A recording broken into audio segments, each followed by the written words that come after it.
Buenas tardes, mis hermanitos. Dios me los bendiga a todos, amigos que me escuchan, los que están del otro lado, todos los que tengan la suerte de escuchar este mensaje de Dios. Les mando un saludo y les deseo lo mejor. Hoy vamos a continuar con Proverbios, capítulo 20, versículo del 25 al 28. Vamos a ver aquí algunos pasajes. Sabes que Proverbio es un libro completamente práctico de sabiduría que nos puede llegar. Estamos hablando del gran Salomón, que fue muy sabio. Este hombre, Dios le dio una capacidad impresionante para reflexionar y para observar, ¿verdad? Y adquirió una gran experiencia a través de toda su vida. Y todavía encima del toque de la inspiración divina, tenemos a este hombrecito dejándonos este libro maravilloso. Dice así, Proverbios 20:20. Lazo es al hombre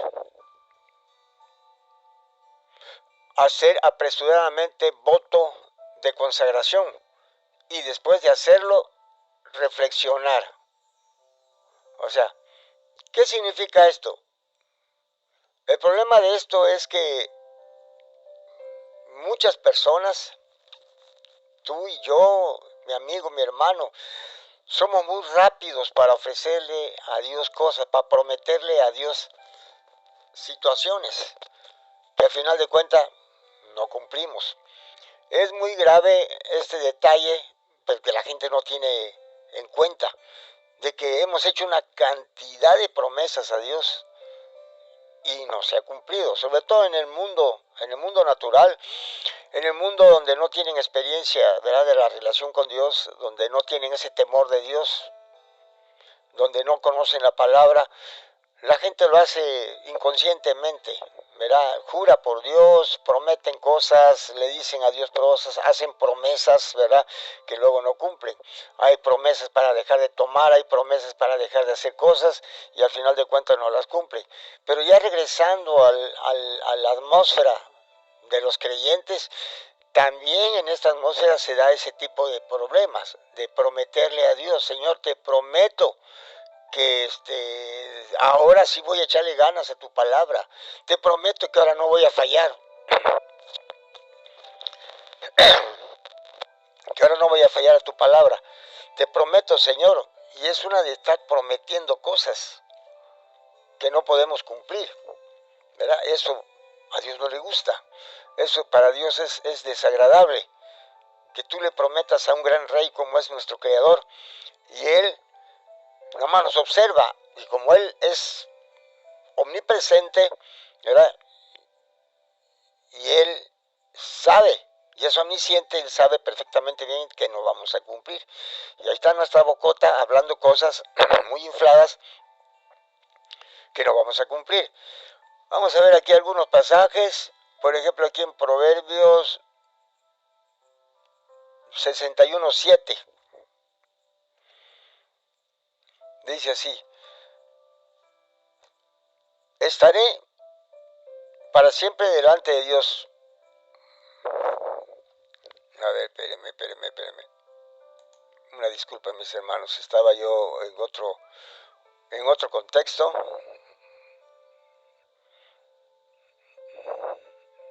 Ahora sí. Vamos a ver, Proverbios 18:7. Dice así, la boca del necio es quebrantamiento para sí, y sus labios son lazos para su alma. Generalmente, miren, nosotros prometemos muchas cosas, ¿verdad? Y el necio, ¿quién es el necio? A la luz de la Escritura, el necio es aquel que oye la palabra de Dios y no la hace. Es aquel que construye su casa sobre la arena.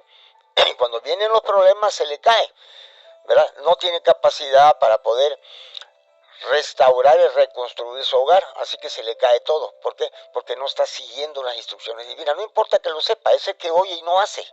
El necio es la persona que oye y no hace. ¿De qué sirve que oigas si no vas a hacer?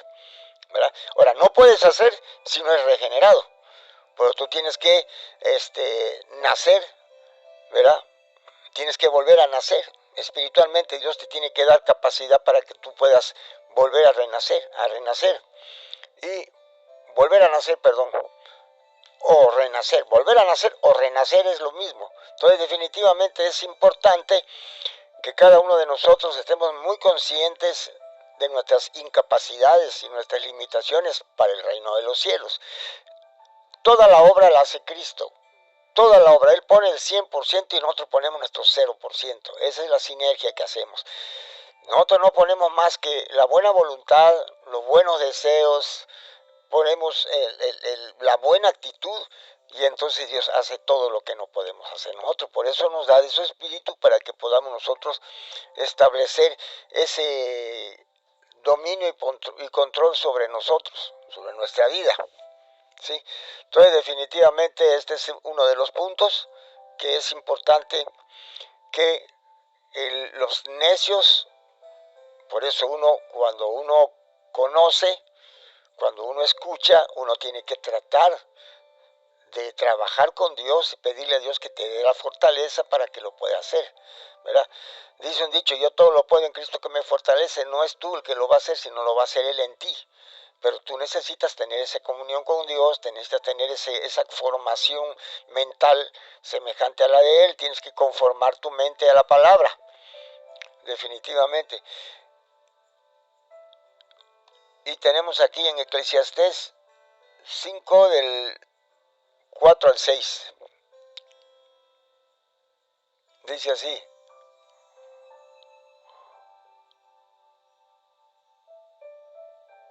cuando a Dios haces promesas, no tardes en cumplirla, porque Él no se complace en los insensatos. Cumple lo que prometes. Si tú le prometes a Dios que vas a empezar a congregarte, si tú le prometes a Dios que te vas a comprometer con su palabra, si tú le prometes a Dios que necesariamente tú vas a tener una vida de palabra, tú tienes que cumplirla. Dice, mejor es que no prometas y no que prometas y no cumplas. Dice, no dejes que tu boca te haga pecar, ni digas delante del ángel que fue ignorancia. ¿Por qué harás que Dios se enoje a causa de tu voz y que destruya la obra de tus manos? Que Dios no te deje prosperar, que Dios no te deje que tú te desarrolles. Bueno, no es Dios, sabemos que no es Dios. Así que mi hermano dice acá, hay que tener cuidado lo que hablamos, hay que tener cuidado lo que prometemos. Miren, nosotros a veces queremos tratar a Dios como se trata a una persona. Venimos y les tratamos de hacer cumplidos a Dios. Queremos lisonjear a Dios, queremos hacer muchas cosas para supuestamente agradarlo, pero a Dios no lo puedes agradar más que con la obediencia.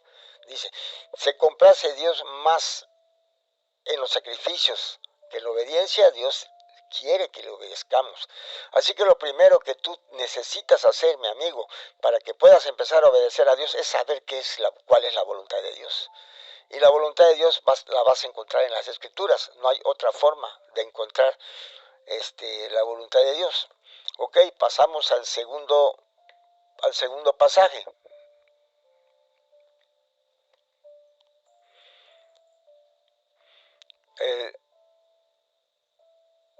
Ese fue el 20:25, perdón, el 20:26, vamos a ver.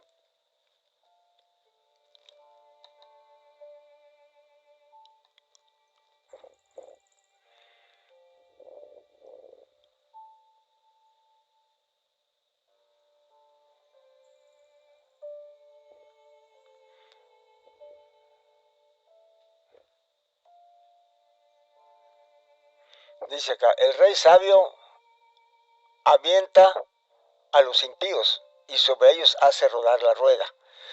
El rey sabio, bueno, la pregunta es, ¿a qué rey se refiere? En primer lugar, obviamente, este es un ejemplo, ¿verdad? Pero en el mundo no hay rey sabio. En el mundo todos los gobernantes y todos los reyes están alejados de Dios. Toda esa gente está controlada por el diablo. Entonces este rey del que está hablando acá es Jesucristo, es nuestro rey. Dice que avienta a los impíos y sobre ellos hace rodar la rueda. O sea que él, este rey, el rey del universo, el rey de reyes y el señor de señores, no va a permitir que ninguno de nosotros, nadie, se pueda pasar de listo con él.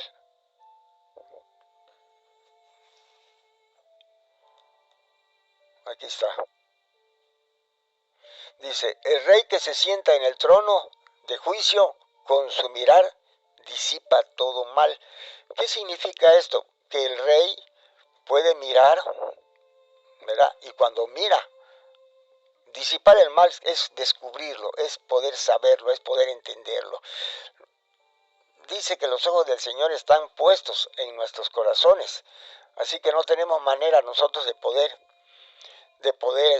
escondernos de Dios. ¿Dónde tomamos esconder de Dios? El Salmo 101, del 5 al 8, dice lo siguiente.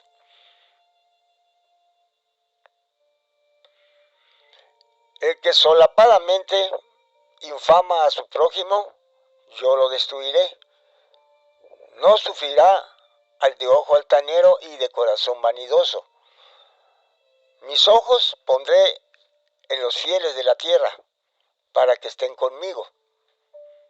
El que ande en el camino de la perfección, éste me servirá. El camino de la perfección es ese compromiso que tú te haces con la palabra, en la cual tú tomas la palabra de Dios como algo tan importante, tan serio, tan necesario para ti. Dice, no habitará dentro de mí, de mi casa, el que hace fraude.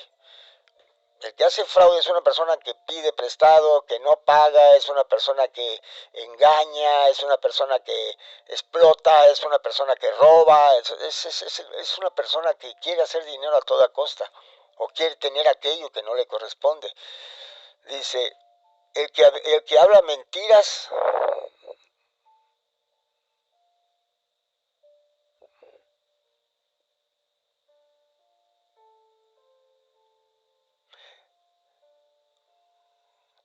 el que no habitará dentro de mi casa, el que hace fraude, el que habla mentiras no se afirmará delante de mis ojos.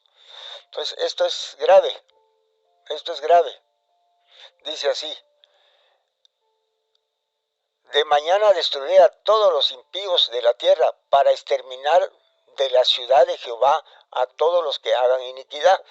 Sabemos que esto que está diciendo Dios es una profecía y esto se va a cumplir en poco tiempo. Sabemos que cuando Cristo venga, que estamos en el umbral de su segunda venida. Mis amigos, por favor, escuchen esto. No sean tardos para oír, no sean lentos para procesar. Dios viene y aquí está diciendo que no va a aceptar a nadie fraudulento, a nadie mentiroso, a nadie que hace promesas falsas, a nadie que no ama a su hijo, a nadie que no haya nacido de nuevo. No van a entrar, solamente los que son santos, porque Dios dice, sed santo como yo soy santo. Definitivamente que ese es el punto. Y pasamos al tercer versículo, al 27.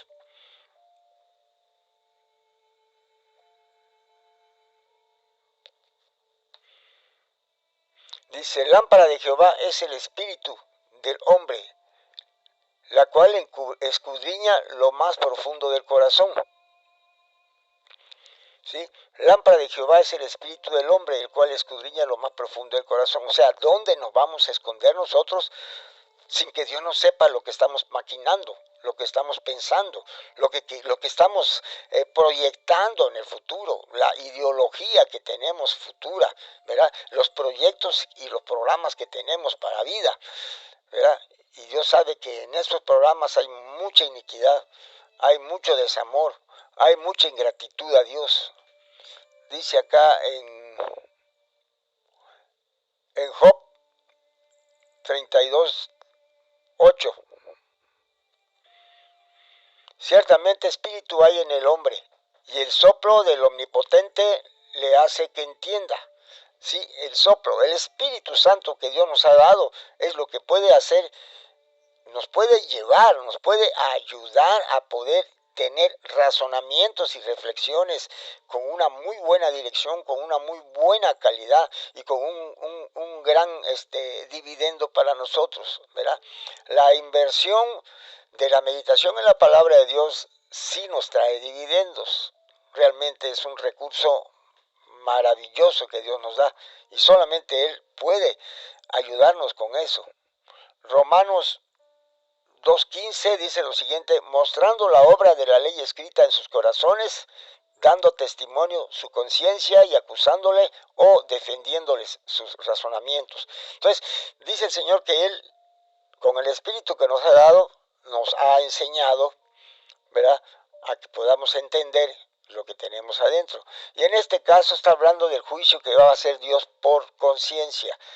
Van a haber tres tipos de juicios diferentes. El juicio del tribunal de Cristo para las personas que han nacido de nuevo, y ahí van a ver qué hicieron en el tiempo que fueron regenerados, ¿verdad? Porque el hombre, aunque sea nacido de nuevo, siempre tiene íntegra su capacidad de decidir, su elección. Dios no tuerce a nadie, no le tuerce la mano a nadie. Dios no convence de esa forma. Así que eso siempre va a estar ahí. El otro es el juicio del gran trono blanco.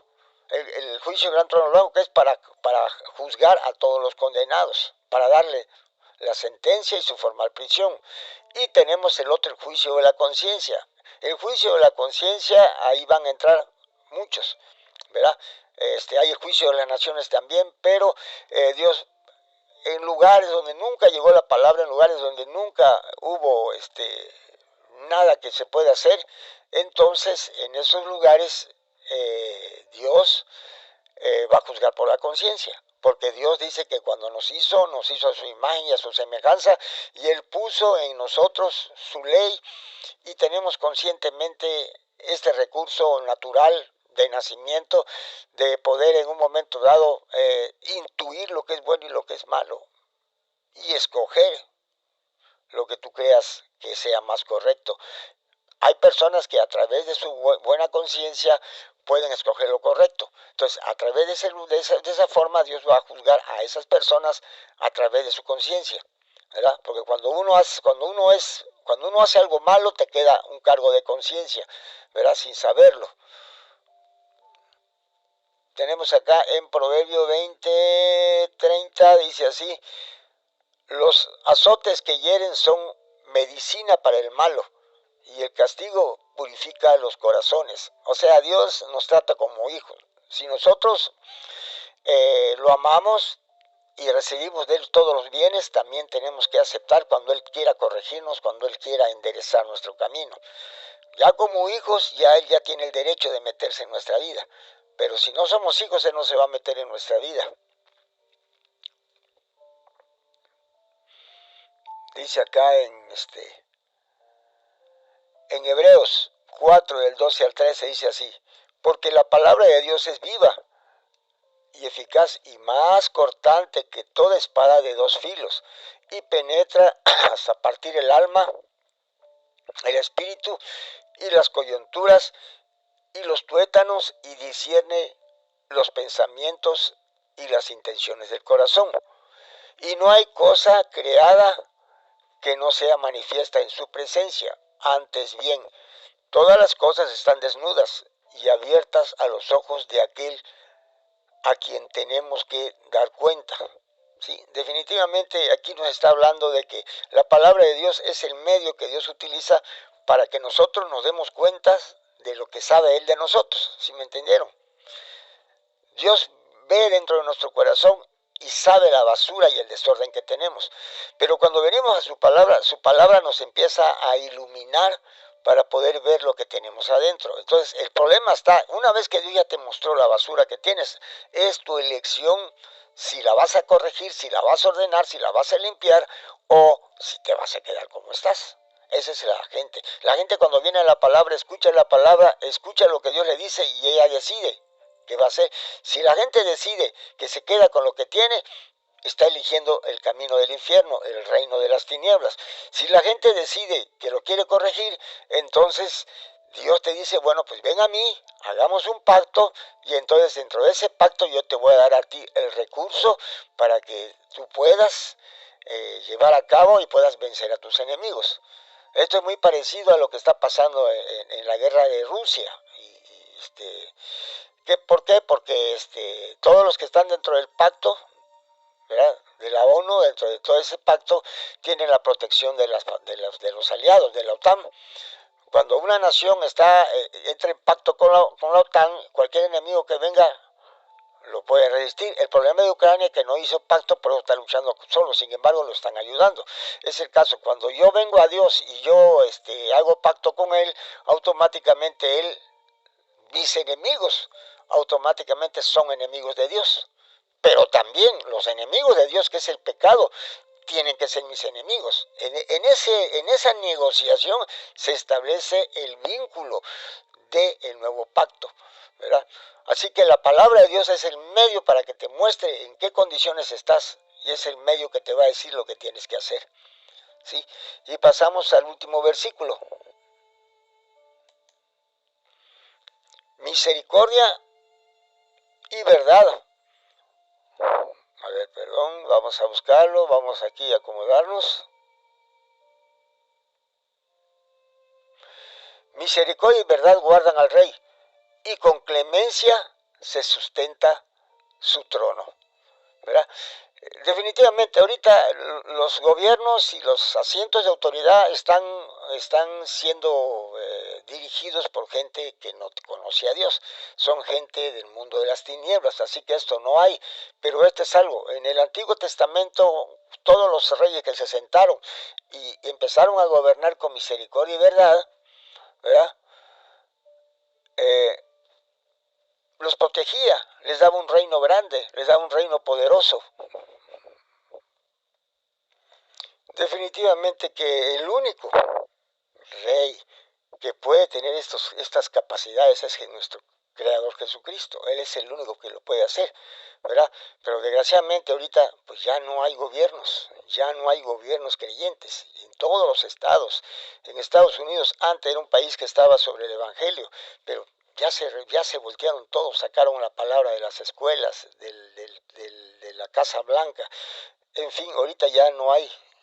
Por eso es que estamos en la gran época de la apostasía, y la venida de nuestro Creador es pronto, ¿sí? Vamos a tener aquí en Proverbios 15:12, dice lo siguiente: abominación es a los reyes hacer impiedad, porque con justicia será afirmado el trono.